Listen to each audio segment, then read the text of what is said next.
খবরদার, সাবধান, যৌবনকালের ব্যাপারে কোনো গাফলতি করবেন না।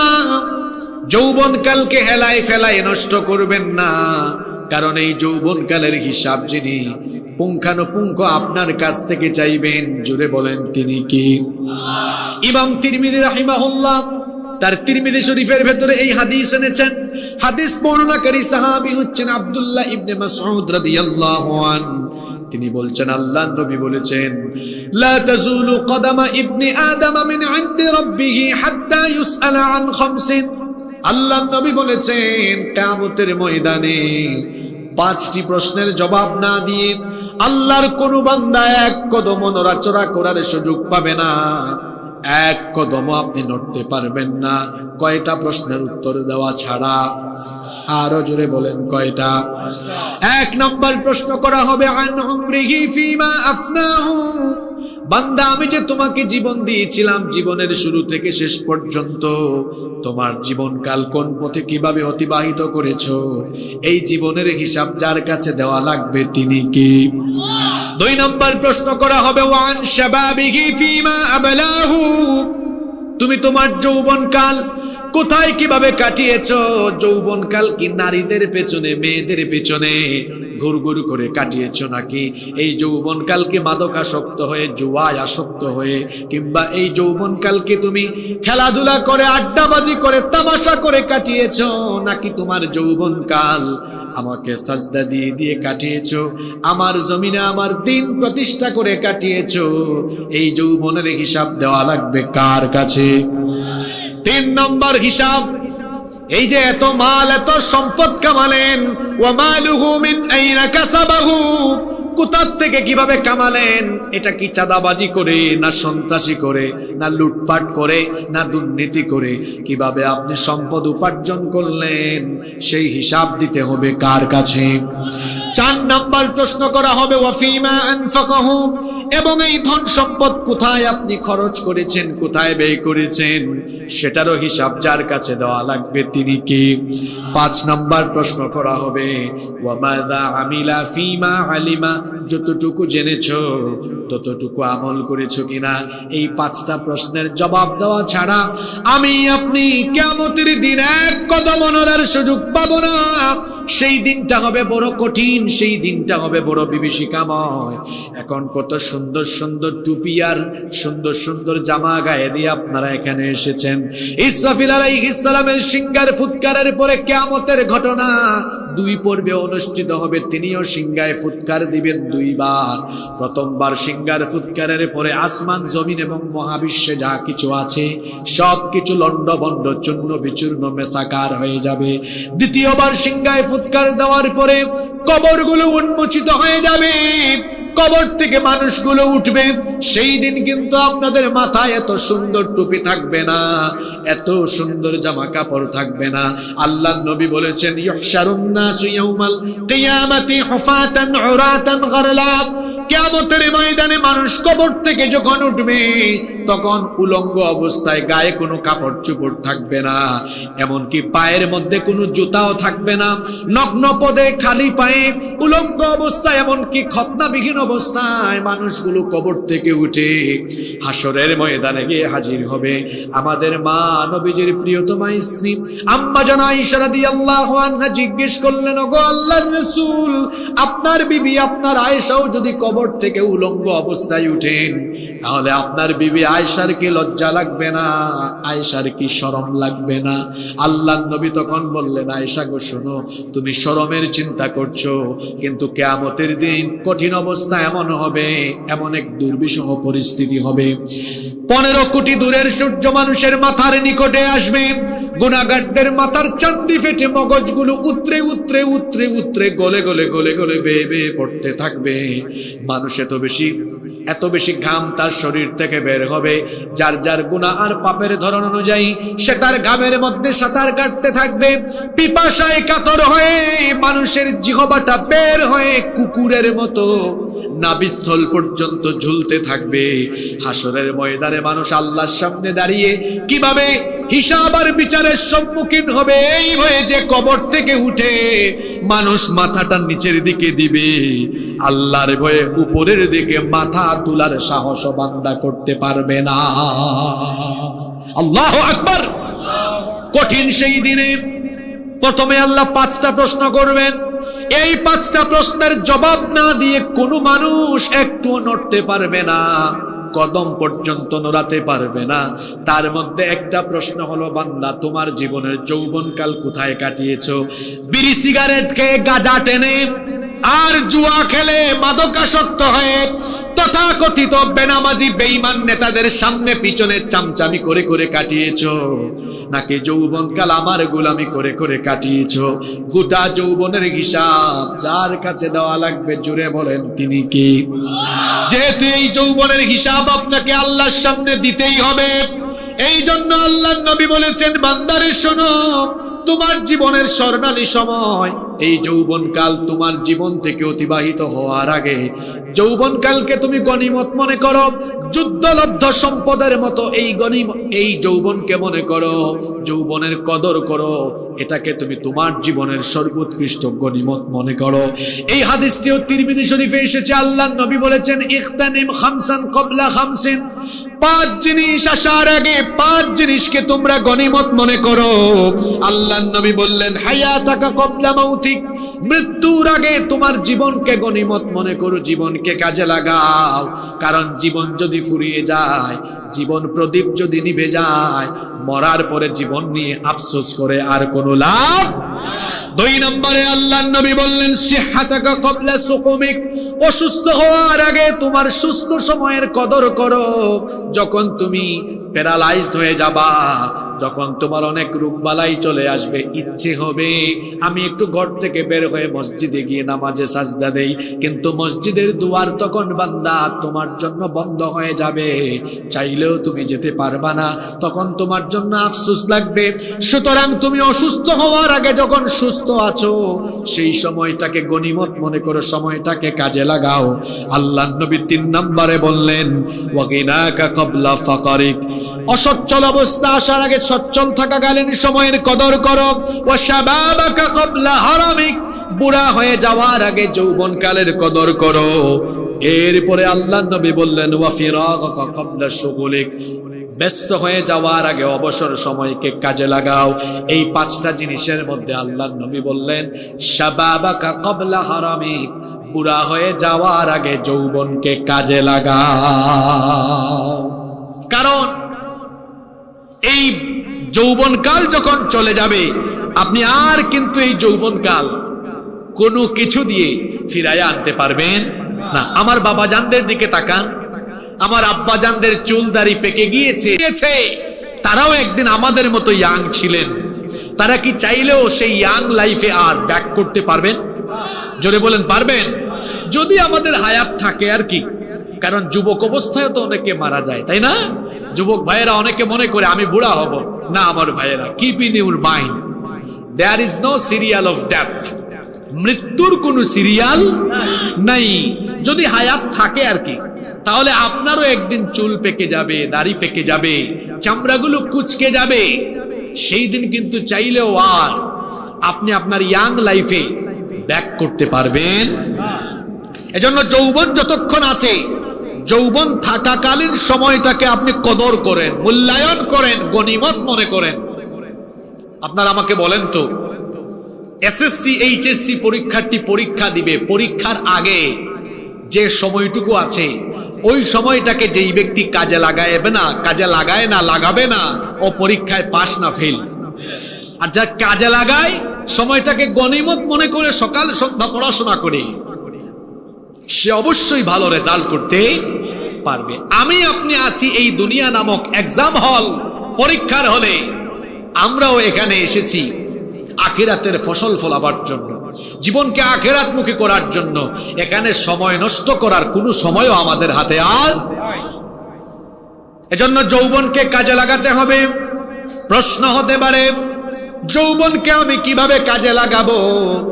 যৌবনকে আপনি এভাবে কাজে লাগাবেন, সবার আগে আপনার মাথায় যে বিষয়টা সেট করবেন সেটা হলো, আমার যৌবনদাতাকে।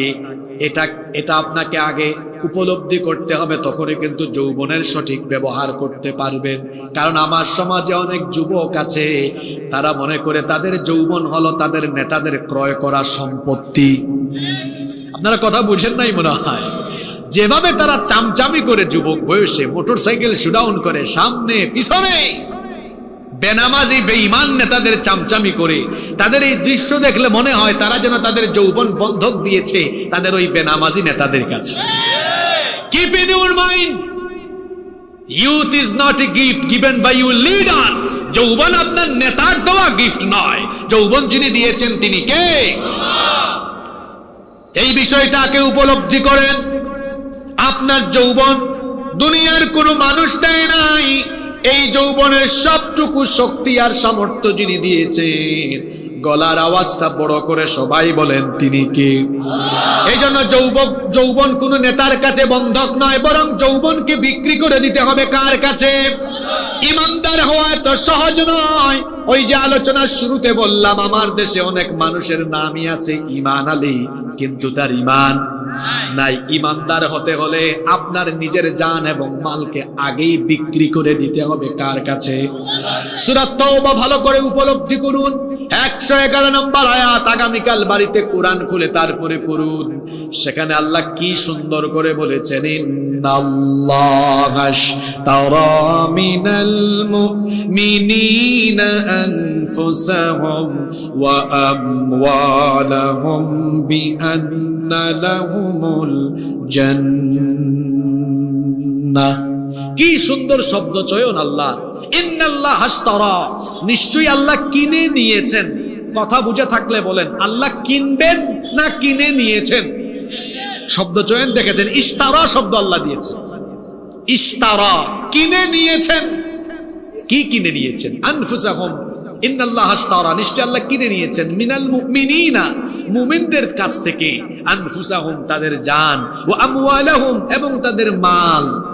তাহলে মুমিন যারা, তাদের জান এবং মাল তারা তাদের মতো খরচ করে না, তারা এটা বিক্রি করে দিয়েছে কার কাছে? আপনাদেরকে আগে এই সেইলিং মেথডটা একটু আপনারা বুঝেন, তারপরেও বলছি আরো সুন্দর করে বুঝার সুবিধার্থে। মনে করুন এটা আমার শেখ ফরিদ ভাইয়ের মোবাইল ছিল, তো শেখ ফরিদ ভাই এটা আমার কাছে বিক্রি করে দিলেন। এখন শেখ ফরিদ ভাই এই মোবাইলটা বিক্রি করে দেওয়ার পর এই মোবাইলটা কি এখন ইউজ হবে উনার ইচ্ছায় না আমার ইচ্ছায়? জোরে বলেন। আমার ইচ্ছায়, আমি কিনে নিয়েছি এটা।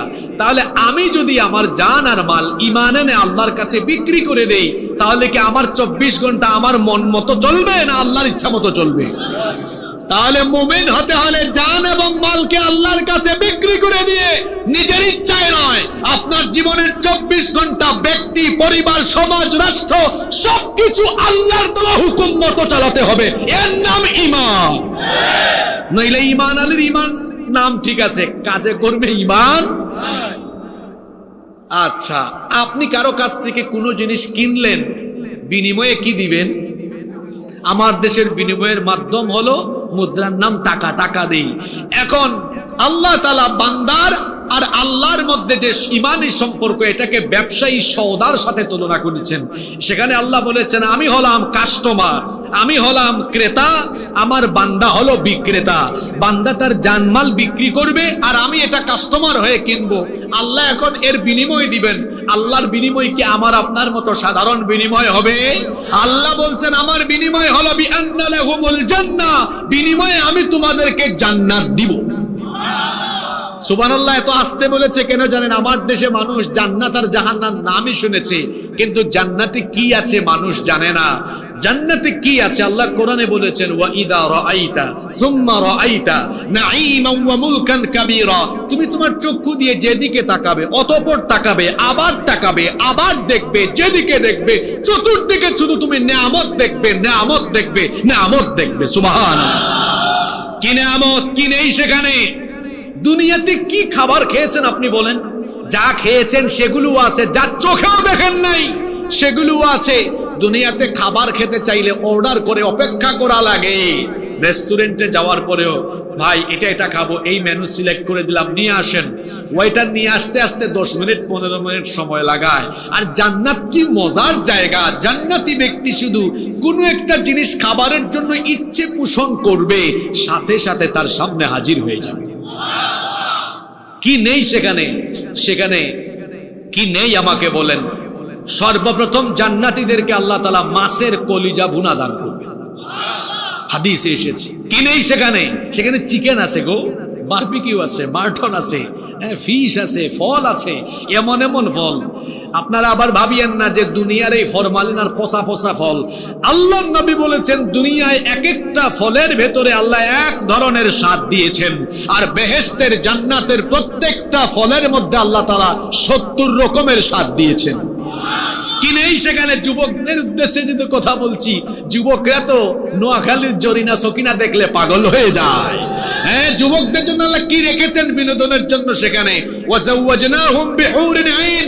আল্লাহ বলেছেন ডাগর ডাগর চক্ষু বিশিষ্ট, হরিণীর মতো টানা টানা চক্ষু বিশিষ্ট, এমন সুনায়না, সুহাসিনী, সুকেশিনী, সুভাসিনী, অনন্যা সুন্দরী, সুশ্রী হুরদের সঙ্গে আমি আল্লাহ তোমাদের বিবাহ সম্পাদন করব। সুবহানাল্লাহ। এই জরিনা সকিনার দিকে কত মানুষের চোখ গিয়েছে, আর আপনার জন্য জান্নাতে সেই হুর অপেক্ষমান। আল্লাহ বলছেন লাম ইয়াতুমিসহুন্না ইনসুন ক্বাবলাহুম ওয়ালা জান। এদেরকে দুনিয়ার কোনো মানুষ বা জিন টাচ করতে পারেনি, স্পর্শ করতে পারেনি, এমন ইনটেক হুর আল্লাহ আপনার জন্য রেখে দিয়েছেন। সুবহানাল্লাহ। কি নেই সেখানে বলেন? জান্নাতের এক একজন হুরের সৌন্দর্য, জরিনা সকিনা দেখলে এক দোস্ত আর এক দোস্তরে কয়, দোস্ত দেখছ মাথা তো ঠিক নাই। হ্যাঁ, আর জান্নাতি এক একজন হুর যারা আপনার জন্য অপেক্ষমান। আল্লাহর নবী বলেছেন আল্লাহ যদি কোনো একজন হুরকে একটু আদেশ দিতেন যে তুমি দুনিয়ার আসমানে একটু উকি মারো, জান্নাতি কোনো একজন হুর যদি দুনিয়ার আসমানে একবার উকি মারতো, তার সৌন্দর্যে আকাশের সূর্যের আলো ম্লান হয়ে যেত। এত সুগন্ধি তাদের সাথে। নবীজি বলেছেন কোন হুর যদি তার আঁচল একটু নাড়া মারতো দুনিয়ার আকাশের দিকে, গোটা দুনিয়া মেশকের সুগন্ধিতে ভরপুর হয়ে যেত। সুবহানাল্লাহ। কি নেই সেখানে? সেখানে মানুষ বুড়া হবে না, বয়স কমবেও না, বাড়বেও না। কোনো বুড়া মানুষ জান্নাতেও যাবে না। এই যে আমার অনেক চাচারা এখানে এসেছেন, আমার সব চাচারা একেবারে 30 বছরের ভরা যৌবন নিয়ে জান্নাতে ঢুকবেন। সুবহানাল্লাহ। সেখানে কোনো মাথা ব্যথা নাই, পেট ব্যথা নাই, গ্যাস্ট্রিক নাই, আলসার, ক্যান্সার, করোনা ভাইরাস, কোনো কিছুই সেখানে নাই। শুধু নিয়ামত আর নিয়ামত। এই নিয়ামত আল্লাহ দিবেন কাদেরকে? যারা তাদের জান আর মালকে আল্লাহর কাছে বিক্রি করে দিতে পারবে। আমরা পারবো? পারবো? যুবক ভাইয়েরা, কদর করতে হবে যৌবনকে। কিভাবে? আমার যুবক ভাইদেরকে আমি আদর করে ভালোবেসে বলছি, তোমরা তোমাদের যৌবনকে এলাকার সাথী, এলাকার ছাতা নেতা, পাতি নেতা, এদের কাছে বন্ধক দিও না। তোমার এই যৌবনকে, এই তারুণ্যকে আল্লাহর জমিনে আল্লাহর দ্বীন কায়েমের জন্য ওয়াকফ করে দাও। আল্লাহ তার জান্নাত তোমার জন্য ওয়াকফ করে দিবে। পারবো তো ইনশাআল্লাহ? কদর করব কিভাবে এই যৌবনের? আজান হয়ে যাবে, আমি আমার রবকে ভয় করে যেহেতু আমার জান আর মাল বিক্রি করে দিয়েছি, আমি আমার রবের ইচ্ছায় চলবো। আমার রবের ইচ্ছা হলো, আমার রবের হুকুম হলো দৈনিক যেন আমি আমার রবকে সাজদা দেই। কয়বার? আজান হয়ে যাবে, আমার সমস্ত কাজ বন্ধ, আমি চলে যাব নামাজে। আমার দিন শুরু হবে ফজর দিয়ে। আল্লাহ যে এত সুন্দর 5 ওয়াক্ত নামাজের শিডিউল দিয়েছেন, নামাজের এই শিডিউল আমি সুন্দরভাবে মেনটেন করব। 5 ওয়াক্ত নামাজ আমি জামাতের সাথে আদায় করব। আমি আমার বাবা মায়ের সাথে ভালো আচরণ করব, বড়দেরকে সম্মান করব, ছোটদেরকে স্নেহ করব। মদ, জুয়া, মাদক থেকে, জুয়া থেকে, অশ্লীলতা থেকে, নোংরামি থেকে আমি আমার নিজের চরিত্রকে সেফ রাখবো। এইভাবে যদি আমি আমার যৌবনকে গনিমত মনে করে কদর করতে পারি, তাহলে দুনিয়ার এই যৌবনটা তো হলো ক্ষণস্থায়ী না চিরস্থায়ী? এইভাবে যদি আমি আমার যৌবনকে কদর করতে পারি, কাজে লাগাতে পারি, তাহলে আমার এই দুনিয়ার ক্ষণস্থায়ী যৌবনের পরিবর্তে আল্লাহ তাআলা আমাকে চিরস্থায়ী যৌবন দিয়ে আল্লাহ তার চিরস্থায়ী জান্নাতের মালিক বানায়া দিবে। এই যৌবনকে কাজে লাগাতে হবে ভাই, যৌবনকে কাজে লাগাতে হবে। How to spend your time, কিভাবে আপনি যৌবন কাল কাটাবেন? আহা, স্কুলে, কলেজে, ইউনিভার্সিটিতে পড়ে এই ছেলেগুলাকে অনেকে ধরে তার স্বার্থের জন্য, ক্ষমতার জন্য ইউজ করে। ব্যবহার করে। আমি আমার যুবক ভাইদেরকে বলবো, এই যৌবন আর তারুণ্য, এটা আল্লাহর দিন কায়েমে কাজে লাগাতে হবে। সর্বপ্রথম যারা ইসলাম কবুল করেছেন, ইসলামের জন্য যারা সবচেয়ে বেশি ভূমিকা পালন করেছেন, তারা কি বুড়া ছিলেন বয়সে? তারা কি বুড়া ছিলেন না যুবক ছিলেন? ওমর রাদিয়াল্লাহু আনহু ইসলাম কবুল করেছেন 26 বছর বয়স। হযরত আলী রাদিয়াল্লাহু আনহু ইসলাম কবুল করেছেন মাত্র 8 বা 10 বছর বয়সে। বেশিরভাগ সাহাবীরা ইসলাম কবুল করেছেন, এদের বয়স ছিল তরুণ, বয়সে তারা ছিলেন যুবক। ইসলাম প্রচার এবং প্রতিষ্ঠায় এই যুবকদের অনেক অবদান। যুবকরা মার খেয়েছে, রক্ত দিয়েছে, শাহাদাতের নজরানা পেশ করেছে। তাদের রক্ত, জীবন আর শাহাদাতের উপর দিয়ে আল্লাহর জমিনে আল্লাহর দিন কায়েম হয়েছে। সম্মানিত ভাইয়েরা, আমার কলিজার টুকরা প্রিয় যুবক ভাইয়েরা, এই যৌবনটাকে নষ্ট করে দিয়ে না আপেল মার্কার, ফুটবল মার্কার মিছিলে গিয়া সেখানে বলে আমার ভাই, তোমার ভাই, অমুক ভাই, তমুক ভাই, আমার ভাইয়ের চরিত্র ফুলের মতো পবিত্র, নামাজ পড়ে না 1 ওয়াক্ত, বেটা গাঞ্জা টানে 5 ওয়াক্ত, শয়তানের ভক্ত, জাহান্নামের তক্ত। আফসোস করবেন কিয়ামতের দিন। আফসোসের আয়াতটাও শুনাই দিই, মনোযোগ আছে আপনাদের? কষ্ট হচ্ছে? কোরআনে কারিমে সূরা ফুরকানে আল্লাহ বলেছেন, কিয়ামতের দিন কিছু মানুষ তার সঙ্গী সাথীদের জন্য আফসোস করবে, যারা পথভ্রষ্ট লোকদের সাথে চলাফেরা করত। সেই সকল লোকদের সাথে চলাফেরা করার কারণে কিয়ামতের দিন তার পরিণতি দেখে সে 2 হাত কামড়ায় আফসোস করবে। আমার ভাইয়েরা, একটু মনের পর্দাটা আজকে খুলে দেওয়ার চেষ্টা করেন, বিবেকবোধ জাগ্রত করার মানসিকতা নিয়ে আল্লাহর এই আয়াতগুলো শুনেন। আল্লাহ তাআলা কত চমৎকার করে আমাদেরকে বললেন আর সতর্ক করলেন, ওয়ায়াউমা ইয়া'আদ্দু-য্বালিমু আলা ইয়াদাইহি ইয়াকুলু ইয়া লাইতানি ইত্তাখাযতু মা'আর রাসূলি সাবিলা। সেই দিন নাফরমান, সীমা লঙ্ঘনকারী আর জালেম লোকেরা 2 হাত কামড়িয়ে আফসোস করে বলবে, হায় আফসোস, আমি দুনিয়াতে থাকা অবস্থায় যদি রাসূলের আদর্শ অনুসরণ করতাম, যারা রাসূলের আদর্শ লালন করে, যারা নামাজের দিকে আহ্বান করত, কোরআনের দিকে, ইসলামের দিকে আহ্বান করত, যারা আমাদেরকে কোরআনের মিছিলে ডাকতো, ইসলামের মিছিলে ডাকতো, সেই সকল লোকদের সঙ্গে সাথী হয়ে যদি আমরা রাসূলের আদর্শ বাস্তবায়নের লক্ষ্যে কাজ করতাম, আজ হাসরের মাঠে এমন বেজ্জতির সম্মুখীন হওয়া লাগতো না। তারা আরো বলবে, ইয়াকুলু ইয়া লাইতানি লাম আত্তাখিয ফুলানান খলিলা, হায় আফসোস, আমি যদি অমুককে আমার বন্ধু না বানাতাম, অমুকের সাথে যদি আমি না চলতাম, অমুককে যদি আমার খলিল হিসেবে গ্রহণ না করতাম, তাহলে তো আজ আমি বেঁচে যেতাম। আমার বাবারা, আমার ভাইয়েরা, এই যে আপেল আর ফুটবল, এই যে বেনামাজি, বেঈমান, সুদখোর, ঘুষখোর, চাঁদাবাজ, টেন্ডারবাজ, এই সব ভণ্ড নেতাদের সাথে চলাফেরা করার কারণে কিয়ামতের দিন গিয়ে 2 হাত কামড়ায় আফসোস করা লাগবে। বলেন তো, আফসোস করার আগে দুনিয়াতে সময় থাকতে ভালো হয়ে যাওয়া ভালো না খারাপ? এজন্য আগে থেকেই ভালো হয়ে যান। আল্লাহর কঠিন সতর্কবার্তা দিয়েছেন সূরা ইব্রাহিমের মধ্যে, কিয়ামতের দিন জাহান্নামে ভণ্ড নেতা আর কর্মীরা মুখোমুখি হবে। দুনিয়াতে তারা যে ইসলাম বিরোধী কাজ করত, কোরআনের বিরুদ্ধে, ইসলামের বিরুদ্ধে কাজ করত, সেই সকল কাজের কারণে যখন নেতা কর্মী উভয়ই জাহান্নামে যাবে, তারা সেখানে একজন আরেকজনের সম্মুখীন যখন হবে, তখন পরস্পরে কি কথোপকথন হবে, আল্লাহ তাদের সেই কথোপকথন আমাদেরকে সাবধান হওয়ার জন্য কোরআনে কারিমে তুলে দিলেন। আল্লাহ তাআলা বলছেন, সেই দিন কর্মীরা, দুর্বলরা তাদের নেতাদেরকে আটকায় দিয়ে তাদেরকে বলবে, খুব মন দিয়ে কোরআনের আয়াতগুলো শুনেন, ফাকালা দুআফাউ লিল্লাযীনা ইসতাকবারু ইন্না কুন্না লাকুম তাবআন ফাহাল আনতুম মুগনুনা আন্না মিন আযাবিল্লাহি মিন শাই। তারা বলবে, ইন্না কুন্না লাকুম তাবআন, নিশ্চয়ই আমরা তোমাদের অনুসারী ছিলাম, তোমরা যা বলেছো তাই করেছি।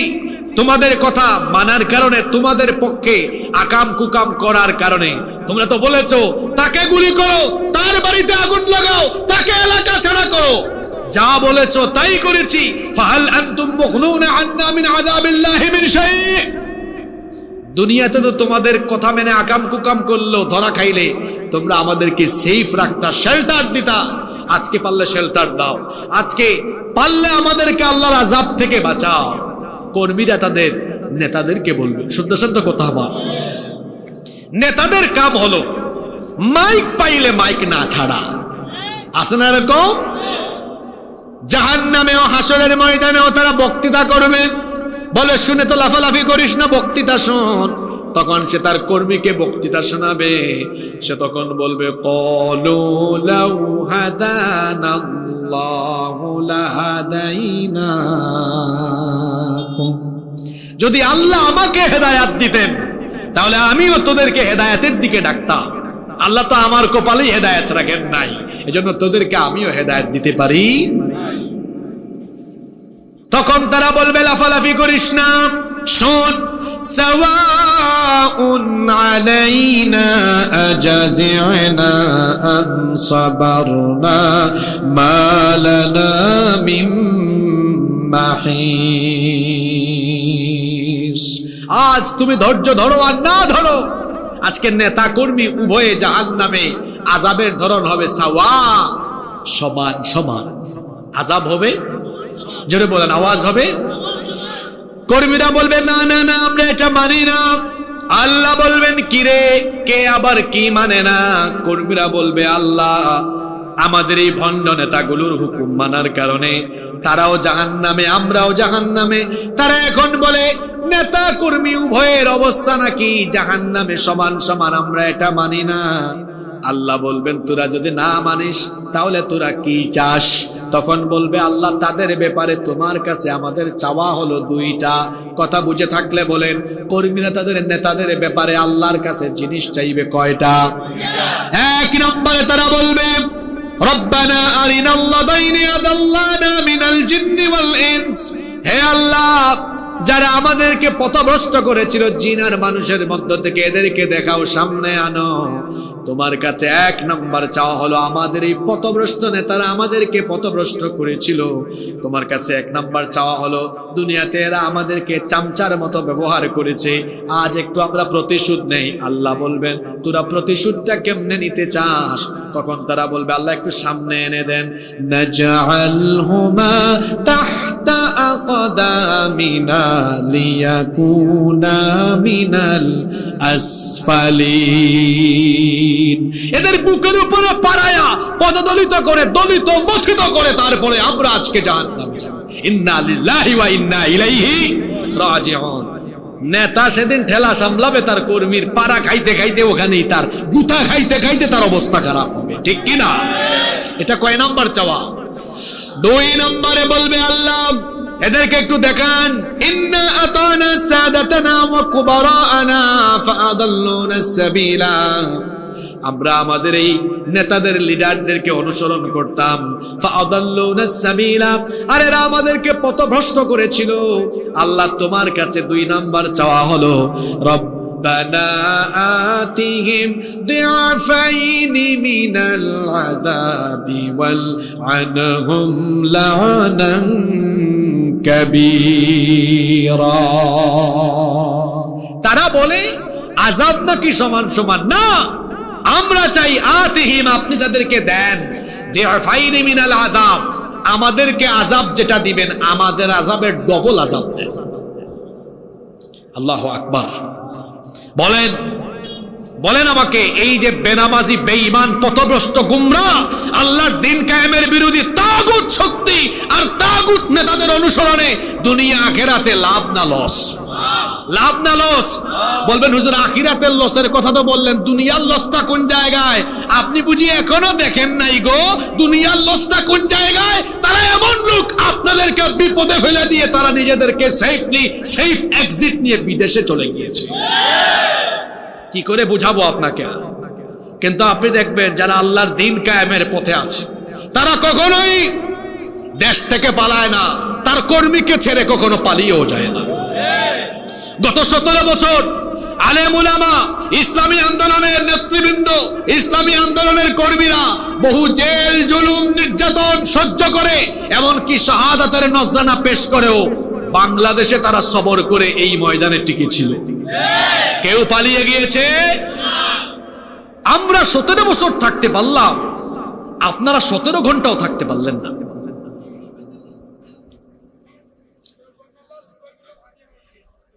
আমরা 17 বছর থাকতে পারলাম, 17 ঘন্টাও থাকতে পারলেন না। যারা তাদের অনুসরণ করত, এখানেও থাকলে বা প্যান্ডেলের বাহিরেও থাকলে বলি, ভাই দেখো আল্লাহর কুরআন কত বাস্তবিক।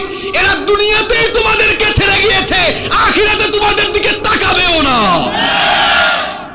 নেতা ঠিক করো, এজন্য নিজের জীবন আর যৌবন নষ্ট করে দিও না। আমরা যারা কুরআনের পথে আছি, আমাদের দুনিয়ায় বেঁচে থাকলেও লাভ, মরে গেলেও দুনিয়ায়ও সুখ আছে, আখিরাতেও। আরে ওরা তো মৃত্যুকে ভয় করে, এজন্য ওরা সাহস করে দাঁড়াতে পারে না, কিন্তু আমরা মৃত্যুকে ভয় করি না। আমরা মৃত্যুর মাধ্যমে শাহাদাতের নজরানা পেশ করে আমরা নতুন জীবন তালাশ করতে থাকি। এজন্য আমার জাতীয় কবি বলেছেন, ওহারা চাহুক দাসের জীবন, আমরা শহীদি দরজা চাই। নিত্য মৃত্যু ভিতরা, মোরা মৃত্যু কোথায় খুঁজে বেড়াই। আমার যুবক ভাইদেরকে বলছি, জুলাইয়ে আপনারা মৃত্যুর পথ বেছে নিয়েছিলেন। দেখেন না, ছোট্ট ছোট্ট ছেলেদেরকে মা বাপ বের করে দিয়েছে। আদালতে এক মা তার সন্তানের পিঠের মধ্যে হাত এভাবে রেখে বলেছে, ভয় পাস না, যা। দেখেন নাই আপনারা? আপনারা মৃত্যুকে ভয় পান নাই বলে আপনারা নতুন বাংলাদেশ পেয়েছেন। ঠিক তেমনি ভাবে এই দেশে ইসলামী ইমারত কায়েম করতে হলে মৃত্যু ভয় ভুলে যেতে হবে। শাহাদাতের আনন্দ নিয়ে, শাহাদাতের তামান্নার আনন্দ নিয়ে যদি আল্লাহর জমিনে আল্লাহর দ্বীন কায়েমের জন্য ময়দানে থাকা যায়, এই বাংলাদেশে কোরআনের বিজয় ঠেকানোর দুঃসাধ্য কারো থাকবে না। এজন্য যুবক ভাইদেরকে সিদ্ধান্ত নিতে হবে, এই যৌবন নেতা খেতার জন্য নয়। এই যৌবন আমরা দিব কার পথে? জোরে বলতে হবে, কার পথে? ওমর রাদিয়াল্লাহু আনহু আপনার মতো যুবক ছিলেন, ঈমান আনার পরে মিছিল দিয়েছেন আপেলের আর ফুটবলের, না আল্লাহর নামে? জোরে বলেন। তিনি ঈমান এনেছেন, ঈমান আনার পরে নবীজির কাছে আসলেন। ওমর কি নরম না গরম মানুষ? কথা বলেন, নরম না গরম? এসে বললেন, ইয়া রাসূলুল্লাহ, আমরা বলি সাল্লাল্লাহু আলাইহি ওয়াসাল্লাম, আলাসনা আলাল হক, আমরা কি হকের উপরে প্রতিষ্ঠিত নই? নবীজি বললেন, বালা, অবশ্যই। ওমর রাদিয়াল্লাহু আনহু বললেন, তাহলে গোপনে গোপনে কেন কাম চলবে? নামাজ, ইবাদত, বন্দেগী, কোরআনের প্রচার, দাওয়াত, কোনো কিছু গোপনে চলবে না, সব প্রকাশ্যে চলবে। আমি আপনার কাছে একটা মিছিলের পারমিশন চাই। কিসের পারমিশন? নবীজি বললেন, এটা তো ওমর, এটা তো যেন ব্যক্তি না, ওমর যেটা বলছে সেটা করেই ছাড়বে। বলেন, যাও, পারমিশন দেওয়া হলো। যুবকরা শুনেন, ওমর রাদিয়াল্লাহু আনহুর বয়স তখন কত বছর? 26 বছরে মানুষ বুড়া হয়ে যায়। তো যদি বলেন, কি হয়ে যায়? বুড়া হয়ে যায়। তিনি আবার তার 3 দিন আগে ইসলাম কবুল করেছেন ইসলামের আরেক বীর পুরুষ হামজা রাদিয়াল্লাহু আনহু। দুইজন মিছিলের সামনে দাঁড়াইয়া সারি ঠিক করলেন। মুসলমানদের সংখ্যা তখন কম না বেশি? কম, কিন্তু মুসলমানদের ইমানি জজবার কাছে কাফেরদের সংখ্যা বেশি হলো, কাফেররা ইমানি জজবার কাছে হেরে যায়। এবার ওমর রাদিয়াল্লাহু আনহুর নেতৃত্বে কাবার চত্বরের দিকে মিছিল বের হয়েছে আর স্লোগান উঠেছে, লিল্লাহি তাকবীর। আপেলের আর ফুটবলের মিছিল দিতে দিতে আল্লাহু আকবার বের হয় না এখন। আমরা তো জানতাম এই নোয়াখালীর মাটি আলেম উলামার ঘাঁটি, এটাই ইসলাম আর ইসলামী আন্দোলনের ঘাঁটি। নাকি 17 বছর পুতা খাইয়া গলার আওয়াজ ছোট হয়ে গেছে?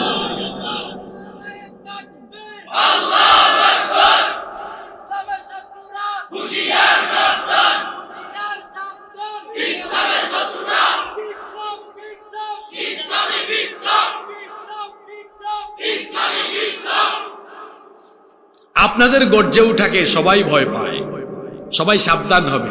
নতুন করে আরেকবার সাবধান আপনাদেরকে করতে হবে। নাটক শুরু হয়েছে, নতুন নাটক শুরু হয়েছে। দলিল নাকি পাওয়া যায় না। যার বিবাহই শুদ্ধ হয় নাই, তার তালাকনামা ঠিক আছে কি ঠিক নাই, এটা দেখা হাস্যকর ব্যাপার। কথা বুঝেন নাই? স্বৈরাচার সে কখনো পদত্যাগ করে না, তার পতন হয়, তাকে উৎখাত করা হয়। যাকে উৎখাত করা হয় তার পদত্যাগ পত্রের দরকার হয় না। এজন্যই বলেছি যার বিবাহই ঠিক নাই তার তালাক নামা ঠিক আছে কিনা এটা দেখার কোনো দরকার আছে? যেন ছাত্র জনতাকে আবার জেগে উঠতে হবে। কিছু কিছু জায়গায় আবার কেউ কেউ মাথা উঁচু করে দাঁড়াবার চেষ্টা করছে। তোমাদের স্বৈরাচারী আচরণ এদেশের মানুষ ভুলে যায়নি। বহু আলেম উলামার রক্ত ঝরিয়েছে এরা, তারা শহীদ করেছে কোরআনের পাখি আল্লামা দেলাওয়ার হোসেন সাঈদীকে। গত 17 বছরে তারা অসংখ্য মানুষকে নিরপরাধে হত্যা করেছে। এদেশের মানুষ এত তাড়াতাড়ি এগুলো ভুলে যায়নি। তোমরা তো আয়নার কারিগর, ভুলে গেছেন আপনারা? সব মানুষ মনে রেখেছে। আর যদি এতই দলিল খুঁজো তাহলে আসো, ছাত্র জনতার হিসাব বাকি আছে। এদেশের মানুষও হিসাব বুঝে নেওয়ার জন্য প্রস্তুত আছে। সম্মানিত ভাইয়েরা, বলছিলাম এই জীবন আর যৌবনকে কিভাবে কাজে লাগাতে হবে। রাসূলুল্লাহ সাহাবীরা কেমনে কাজে লাগালেন। ওমর রাদিয়াল্লাহু আনহু মিছিল বের করলেন আর স্লোগান উঠে গেল কাবার চত্বরে, লিল্লাহি তাকবীর। আবু জেহেল বলল, কিরে আমার নির্বাচনী এলাকায় নতুন স্লোগান, বের হয়ে দেখ।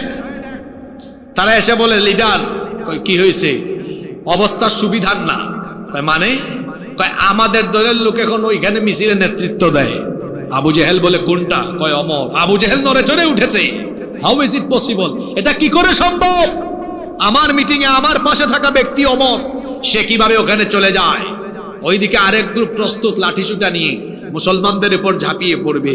দেখেন, সেই যুগের কোরআন বিরোধী আর এই যুগের কোরআন বিরোধীর খাসলতটা ঠিক আছে, শুধু ভার্সনটা চেঞ্জ হয়েছে। যেমন আইফোন বছরে বছরে তার ভার্সন বা মডেল চেঞ্জ করে, 12, 13, 14, 15, 16 নাম কিন্তু আইফোন থাকে। কোরআন বিরোধীরাও সেই কোরআন নাজিলের যুগে কোরআনের মিছিল দেখলেই হিংস্র হায়নার মতো ঝাঁপিয়ে পড়তো লাঠিসুটা চাবুক নিয়ে। এই যুগেও আমরা গত 17 বছর দেখেছি কোরআনের মিছিল দেখলেই, সেই যুগে তো লাঠিসুটা আর চাবুক, এই যুগে আপডেট করেছে, ভার্সন চেঞ্জ করে তারা বন্দুক পিস্তল হাতে নিয়ে তারা কোরআনের মিছিলে কোরআনওয়ালাদের বুকে গুলি দিয়ে ঝাঁঝরা করে করে তাদেরকে নির্মম ভাবে শহীদ করেছে। খাসলত ঠিক আছে, ভার্সন শুধু চেঞ্জ হয়েছে। আবু জেহেল যখন দেখলো লাঠি সুতা নিয়ে প্রস্তুত, করে দেখো মরার কি খাই ছুটছে, মরার কি যা আজকে অমর।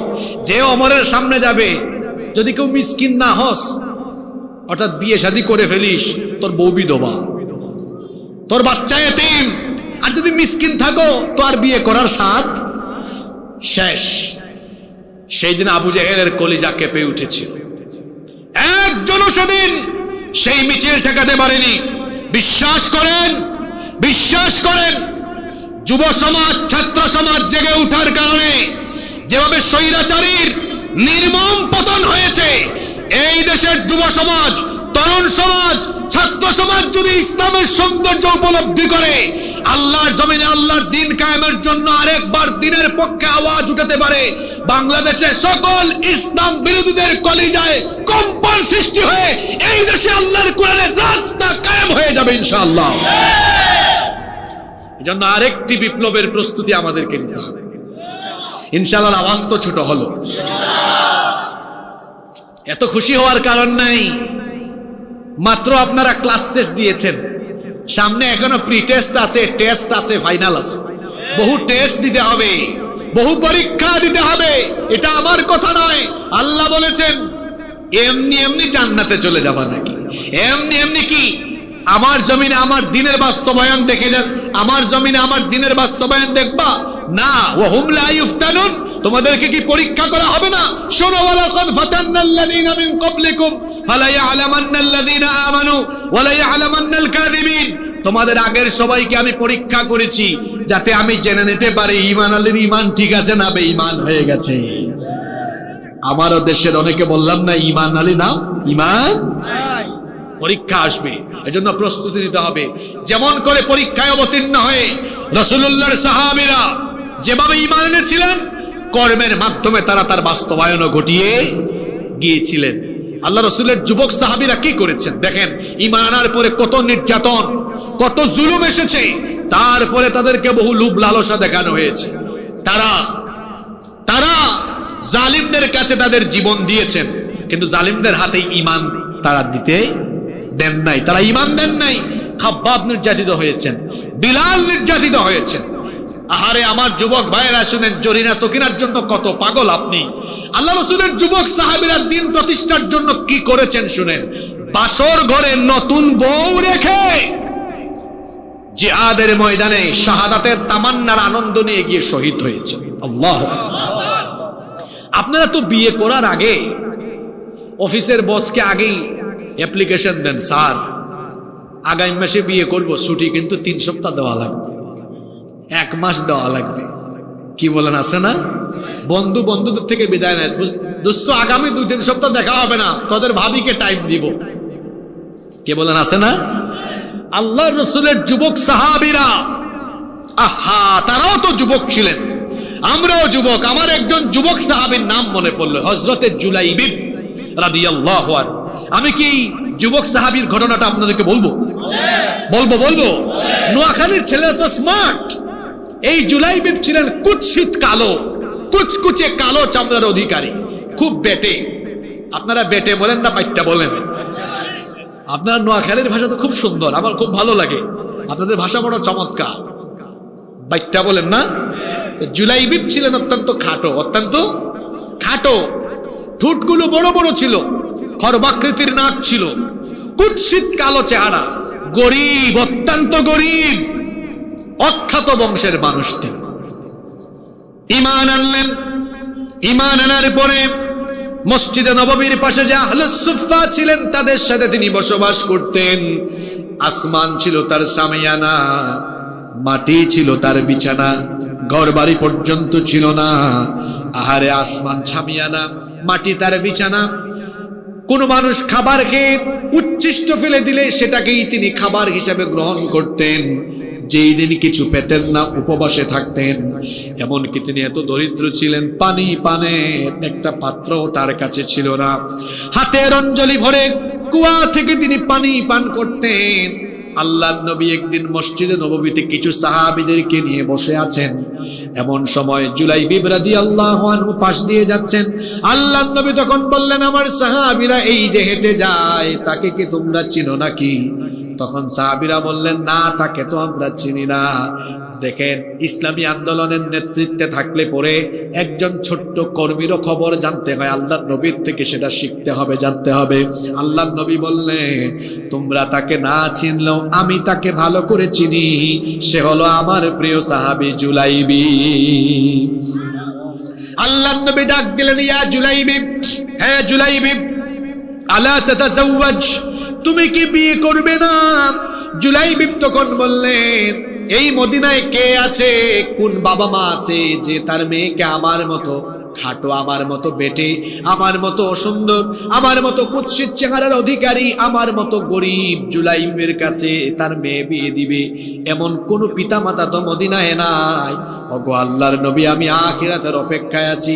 আখিরাতে যদি আল্লাহ আমাকে উত্তম কিছু দেন তো সেটার আশা করেই বসে আছি।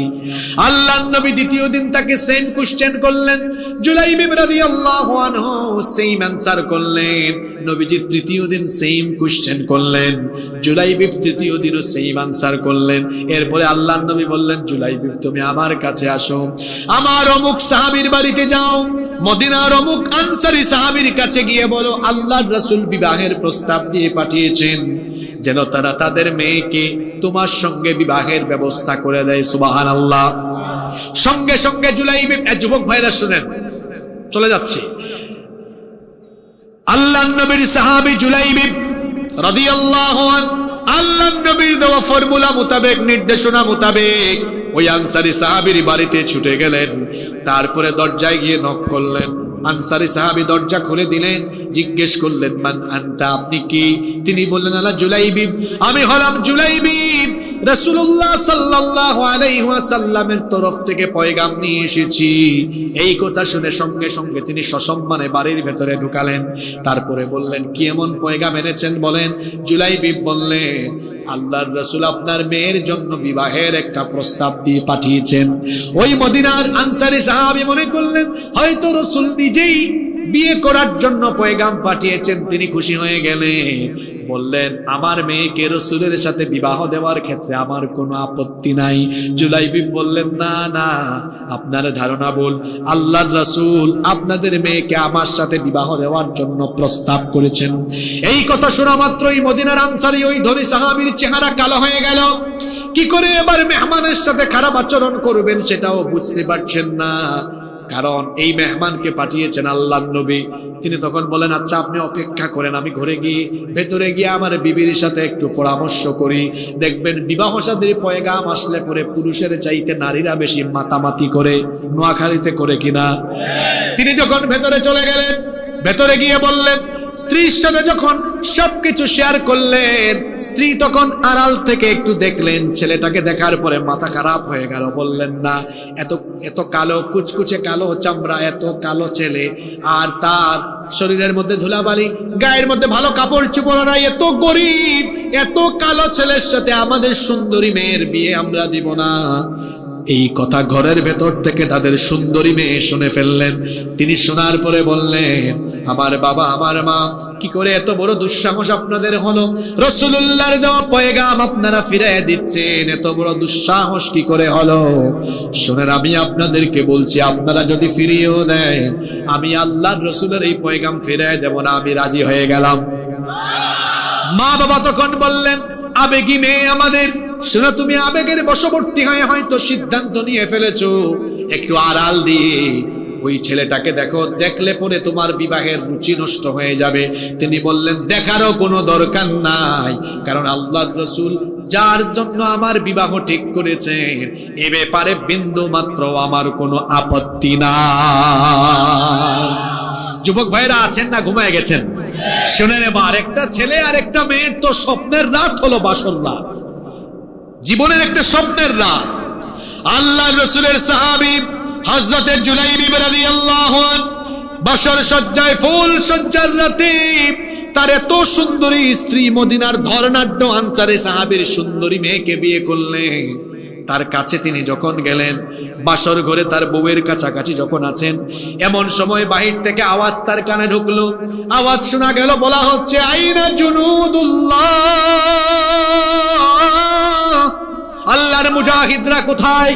রাসূল যুদ্ধের জন্য ডাক দিয়েছেন, যুদ্ধের দামামা বেজে উঠেছে, আল্লাহর নবী জিহাদের ময়দানে যাওয়ার জন্য ডাক দিয়েছেন। যারা ঈমান এনেছিলেন, বিশেষ করে রাসূলুল্লাহর যুবক সাহাবীরা, যুদ্ধের কথা শুনলেই, জিহাদের কথা শুনলেই তারা আনন্দিত হয়ে যেতেন।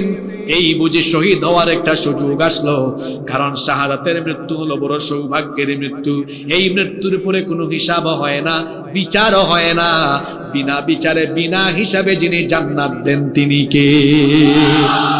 জুলাইবিব যখন বাসর ঘরে তার নিজের বউয়ের কাছে আসেন, পাশাপাশি কাছাকাছি, এমন সময় যখন যুদ্ধের ডাক শুনলেন, সঙ্গে সঙ্গে তিনি তার নতুন বিবির কাছ থেকে এত দ্রুত গতিতে বের হয়ে গেলেন। বর্ণনাকারী সাহাবী বলছেন, তীরের ফলা থেকে যেমন ধনুক খুব দ্রুত গতিতে বের হয়ে যায়, জুলাইবিব তার নতুন সুন্দরী স্ত্রীর কাছ থেকে দ্রুত গতিতে জিহাদের ময়দানের দিকে ছুটে গেলেন। আল্লাহু আকবার। সেইখানে গিয়ে বীর পুরুষের মতো যুদ্ধ করতে করতে 7 জন কাফিরকে জাহান্নামে পাঠিয়ে দিয়ে তিনিও শাহাদাতের সুধা পান করলেন, তিনিও শহীদ হয়ে গেলেন। যুদ্ধ শেষ হওয়ার পরে আল্লাহর নবী ময়দানে আসলেন। আসার পরে বললেন, সকল শহীদদের লাশগুলো একত্রিত করো। সকল শহীদদের লাশগুলোকে সমবেত করা হলো। আল্লাহর নবী সবগুলো লাশ দেখার পরে বললেন, সবাইকে তো দেখলাম, কিন্তু আমার হাবিবের লাশটা কোথায়? সাহাবীরা তখন বললেন, মান হাবিবুকা ইয়া রাসূলুল্লাহ? সবাই বলেন সাল্লাল্লাহু আলাইহি ওয়াসাল্লাম। আপনার হাবিব আবার কে? আপনার হাবিবকে তো আমরা চিনলাম না। আল্লাহর নবী বললেন, তোমরা আমার হাবিবকে চিনো না, কিন্তু আমি আমার হাবিবকে আজকে চিনাবো। আল্লাহর নবী বললেন, তোমরা খোঁজা লাগবে না, আমি নিজেই আমার হাবিবকে এখন খুঁজবো। দেখো, আল্লাহর নবী খোঁজা আরম্ভ করলেন। খুঁজতে খুঁজতে খুঁজতে খুঁজতে আল্লাহর নবী দেখলেন 7টি লাশের পাশে একটা দেহ পড়ে আছে। সেখানে গেলেন, যাওয়ার পরে ওই দেহের উপর থেকে তিনি আবার ধুলাবালুগুলো, মাথা থেকে তিনি ধুলাবালুগুলো সরাতে লাগলেন। তারপরে দেখলেন এটাই আল্লাহর নবীর সাহাবী জুলাইবিব। নবীজি বসে গেলেন, বসার পরে আল্লাহর নবী জুলাইবিবের মাথাটাকে আল্লাহর নবীর উরু মুবারকের উপরে রেখে দিলেন, সুবহানাল্লাহ। এরপরে বললেন, সাহাবীরা আসো আসো, আমার হাবিবকে দেখো, এটা হলো আমার হাবিব জুলাইবিব। আল্লাহর নবী বললেন, দেখো আমার যুবক সাহাবী আমাকে কত ভালোবাসে, আমার আল্লাহকে কত ভালোবাসে। গতকালই সে বিয়ে করলো, এত সুন্দরী মেয়েকে বিয়ে করলো, মদিনার ধর্নাঢ্য আনসারী সাহাবীর সুন্দরী মেয়েকে বিয়ে করার পরেও যখন সে আল্লাহ আর রাসূলের জন্য যুদ্ধের আহ্বান শুনেছে, নতুন বিবিকে ফেলে রেখে জিহাদের ময়দানে এসে বীর পুরুষের মতো লড়াই করে 7 জন কাফিরকে জাহান্নামে পাঠিয়ে সেও শহীদ হয়ে গেল। শহীদ হয়ে প্রমাণ দিল তার বউ বাচ্চা দুনিয়ার সবকিছু থেকে আমি রাসূল তার কাছে প্রিয়। রাসূল তো বলেছেন, লা ইউমিনু আহাদুকুম হাত্তা আকুনা আহাব্বা ইলাইহি মিন ওয়ালিদিহি ওয়া ওয়ালাদিহি ওয়ান নাসি আজমাইন। তোমাদের কেউ ততক্ষণ পর্যন্ত মুমিন হতে পারবে না যতক্ষণ না তার পিতা মাতা সন্তান সন্ততি এমনকি দুনিয়ার সবকিছুর চাইতে আমি তার কাছে প্রিয় না হব। সুবহানাল্লাহ। নবীজি বললেন, দেখো দেখো দেখো, আমার জুলাইবিব তার প্রমাণ দিয়েছে। আমার জুলাইবিব আমার জন্য, আমার আল্লাহর জন্য জান কুরবানি করে আজকে সে প্রমাণ দিয়েছে আল্লাহ আর আল্লাহর রাসূল এবং আল্লাহর দ্বীনকে সে কতটা ভালোবাসে। সাহাবীরা রে শোনো, আমি তোমাদের সামনেই বললাম, আনা মিন্নি ওয়া আনতা মিন্নি। আল্লাহর নবী বললেন, জুলাইবিব রে আমি তোমার, তুমি আমার। এই কথা আপনি আপনার গার্লফ্রেন্ডকে বলে নাই, ওগো আমি তোমার আর তুমি শুধু আমার। হ্যাঁ, আর জুলাইবিব তার জান আল্লাহর রাসূলের জন্য দিয়ে প্রমাণ করেছেন। জুলাইবিবের জান হলো আল্লাহর জন্য, আল্লাহর রাসূলের জন্য। রাসূল বললেন, তুমি আমার, আমিও। আল্লাহ রাসূল তার দেহকে ডান দিকে ঘুরাই দিলেন। সাহাবীরা বললেন, নবী আপনি তার লাশকে ডান দিকে ঘুরাই দিচ্ছেন কেন? নবীজি বললেন, আমার জুলাইবিবের শাহাদাতে আল্লাহ এত খুশি হয়েছেন, তার এই লাশকে রিসিভ করার জন্য জান্নাতি হুরেরা ঝাঁকে ঝাঁকে দলে দলে তার দিকে এগিয়ে আসতেছে। আমার যুবক ভাইয়েরা, আপনারাও তো জুলাইবিবের মতো, আপনারাও তো জুলাইবিবের মতো যুবক মানুষ। আমরাও যদি আল্লাহর জমিনে আল্লাহর দ্বীন বাস্তবায়নের জন্য এভাবে নিজের জানের চাইতে, নিজের জীবনের চাইতে আল্লাহ আর রাসূলকে ভালোবেসে আমরা যদি আল্লাহর কোরআনের বিধান প্রতিষ্ঠার জন্য ময়দানে টিকে থাকতে পারি, আল্লাহর কোরআনের বিজয় কেউ ঠেকাতে পারবে না ইনশাআল্লাহ। বয়সের যুবকও না, 2 কিশোর, নাম হলো মাআজ আর মুআওয়াজ, 2 ভাই ইসলামের বড় দুশমন আবু জেহেলকে খতম করে দিয়েছে। কোন যুদ্ধে? বদরের যুদ্ধে। কোন যুদ্ধে? এখানে এই ফাঁকে আরো একটা কথা আমি বলে ফেলি, পৃথিবীর যত বড় বড় জালিম আর স্বৈরাচার ছিল, এদের পতন হয়েছে তত ছোটখাটো জিনিস দিয়ে। যেমন মিস্টার নমরুদ, তার পতন হয়েছে কি দিয়ে? মশা, সুস্থ মশা না, অসুস্থ মশা, ল্যাংড়া মশা দিয়ে। ফেরাউন বিদায় হয়েছে কিসের চুবানো খাইয়া? তারপরে আপনি দেখেন আবু জাহাল, মাআজ আর মুআওয়াজ, 2 কিশোর শেষ করে দিয়েছে। বড় বড় যোদ্ধারা কিন্তু মাঠে ছিল। আব্দুর রহমান বিন আউফ রাদিয়াল্লাহু আনহু বলছেন, এই 2টা ছেলেকে দেখে আমার বড় ডিস্টার্ব লাগতেছিল। বললাম, তোমাদের মতো ছোট্ট বাচ্চারা যুদ্ধের ময়দানে কি করে? কয়, চাচা একটু দেখায় দেন আবু জাহাল কোনটা, এরপরে দেখেন আমরা কেমন জিনিস। তিনি যখন দেখায় দিলেন, তিনি বলেন, আমি নিজের চোখে দেখলাম 2 ভাই সিংহের মতো গর্জন দিয়ে আবু জেহেলের উপরে ঝাঁপিয়ে পড়ে আবু জেহেলকে জাহান্নামে পাঠিয়ে দিলেন। আল্লাহু আকবার। আমার দেশে কিছুদিন আগে যে আবু জেহেল আর যে ফেরাউনের বিদায় হলো, এই আবু জেহেল আর ফেরাউনরাও 17 বছর ধরে ক্ষমতা ধরে রাখার জন্য কি না করেছে বলেন? প্রশাসনকে রাষ্ট্রীয় গুন্ডা বাহিনীতে পরিণত করেছে, মিডিয়াকে হলুদ বানিয়ে দিয়েছে। ভেবেছিল কে আর আমাদেরকে ঠেকায়, কিন্তু এই ছোট্ট ছোট্ট স্কুল কলেজ ইউনিভার্সিটির ছাত্রদেরকে আল্লাহ এদের সামনে তাদের জমদূত হিসাবে প্রেরণ করে তাদেরকে এই দেশ থেকে আল্লাহ বিতাড়িত করার ব্যবস্থা করেছে। এখন আবার ক্রেডিট নিয়ে আর মাস্টার মাইন্ড নিয়ে কামড়াকামড়ি শুরু হয়েছে। এই বিজয়ের সম্পূর্ণ ক্রেডিট একজনের, তিনি কে? আল্লাহ। 17 বছর পেদানি খাইছেন, তাও বুঝি ঠিকঠাক হন না এখনো। আল্লাহ যখন চেয়েছেন তখনই আল্লাহ মানুষের হৃদয়ের মধ্যে, বুকের মধ্যে সাহসের সঞ্চার করে দিয়েছে। এজন্য মানুষ গুলির সামনে, বুলেটের সামনে বুক পেতে দিয়েছে, কারণ মানুষের বুকে এই সাহস, প্রেরণা, দান করে দিয়েছেন কে? আমার ভাইয়েরা, দিন কায়েমের জন্য যুবকদেরকে দরকার, যুবকদের রক্ত দরকার, যুবকদের শ্রম দরকার, মেহনত দরকার। আমার নোয়াখালীর যুবক ভাইয়েরা কি আল্লাহর জমিনে আল্লাহর দিন কায়েমের জন্য, দিন কায়েম ফরজ না নফল? এই ফরজ বিধান কায়েমের জন্য নোয়াখালীর যুবক, তরুণ, ছাত্র সমাজ তারা কি তাদের যৌবনকে নেতার কাছে বন্ধক দিবে না আল্লাহর কাছে ওয়াকফ করবে? কারা কারা নিজেদের যৌবনকে আল্লাহর কাছে বিক্রি করতে রাজি আছেন? দুই হাত তুলে আল্লাহকে দেখেন।